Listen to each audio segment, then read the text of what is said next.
स्वागत है आप सबका एक बार फिर से चैनल में। दोस्तों, हम इस वीडियो के माध्यम से बात करने वाले हैं, जैसे कि आपने देखा कल के दिन आईपीएल का ऑक्शन था। उस पे क्या कहते हैं, आपके मिचेल स्टार्क सबसे ज़्यादा महंगे खिलाड़ी बनकर उभरे हैं, जो लगभग 25.25 करोड़ के बिके हैं। और उसी के साथ आपके पैट कमिंस, जो कि ऑस्ट्रेलिया खिलाड़ी वो भी हैं, उनकी लगभग 20 करोड़ की बोली लगी है, मतलब वो भी इतने में बिके हैं। तो कल दिन मैं ही देख रहा था तो मुझे अचानक ध्यान आई, पढ़ाई लिखाई में हम एक थ्योरी पढ़ते हैं। जब अंग्रेज़ों का हमारे यहाँ शासन था तो उस समय एक थ्योरी थी, आपने भी सुनी होगी, वाइट मैन बर्डन थ्योरी। ये लगभग 18वीं और 19वीं शताब्दी के आसपास से, खासकर 19वीं शताब्दी में क्या कहते हैं, अंग्रेज़ों के द्वारा चलाया गया एक मिथ था। इसका मतलब क्या था, वाइट मैन बर्डन थ्योरी, जैसे कि शब्द से ही पता चल रहा है, यानी जो श्वेत लोग थे उनके ऊपर एक दायित्व था, उनके ऊपर बर्डन था कि पूरी दुनिया को कैसे क्या कहते हैं, कैसे अपनी तरह बनाया जाए, यानी सभ्य समाज बनाया जाए।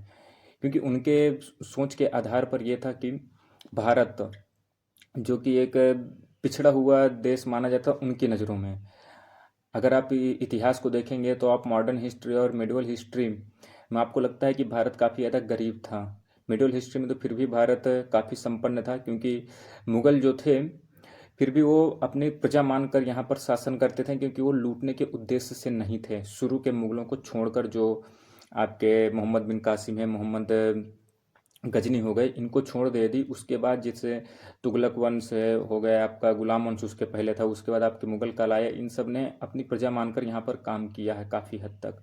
कमियाँ उनके अंदर भी थी, उससे हम बाद में बात करेंगे। उसके पहले तो ये आप जाएंगे क्या कहते हैं, प्राचीन भारत। तो प्राचीन भारत दोस्तों पूरी दुनिया में सबसे सक्षम था। आप मेसोपोटामिया की सभ्यता को उठा लीजिए, उसके बाद क्या कहते हैं, आपका भारत ही था। अखंड भारत ऐसा था जो कि सबसे ज़्यादा संपन्न माना जाता था। लेकिन क्योंकि अंग्रेज़ों को ये दिखाना था कि हम सबसे ज़्यादा सक्षम हैं और हमारे ऊपर ही सारी जिम्मेदारी है पूरी दुनिया को सभ्य बनाने के लिए, और ख़ासकर भारत में उन्हें क्या कहते हैं, भारत में उन्हें अधिकार करने के लिए, भारत में शासन करने के लिए उन्हें ये दिखाना था कि हम पर बोझ है, ताकि हम तुम लोगों को सभ्य समाज बना सकें। वो इस करते क्यों थे ये सब, ताकि वो हमारे समाज को अपने आधार पर चला सकें और ईसाई धर्म का प्रचार प्रसार कर सकें, और उनकी जो शासन था वो हमेशा बना रहे भारत पर, और इसी तरह वो भारत को लूटते रहें और अपने आप को समृद्ध करते रहें। तो उसी से मुझे आज ये ध्यान आया कि मेरे दिमाग में एक चीज़ आई, आप भी बताइएगा आप कितना सहमत हैं। आईपीएल की शुरुआत कहाँ होती है? भारत में। कब होती है? 2008 से लगभग ये शुरुआत होता है। आईपीएल की 2007 वर्ल्ड कप जब भारत जीतता है, उसके बाद से आईपीएल की शुरुआत होती है। सबसे पहली बात, आईपीएल की इस बार मीटिंग कहाँ रखी गई? जो ऑक्शन की थी, दुबई में। यानी आईपीएल भारत का, ऑक्शन कहाँ हो रहा है? दुबई में। अब पैसे लुटाए कहाँ जा रहे हैं? ऑस्ट्रेलियाई टीम के खिलाड़ियों पर।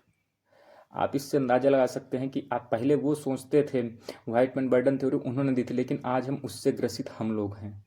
अगर हमारे सामने कोई आज इंग्लिश बोलता है तो हमें लगता है कि वो काफ़ी सभ्य लड़का है या काफ़ी सभ्य समाज से आता है।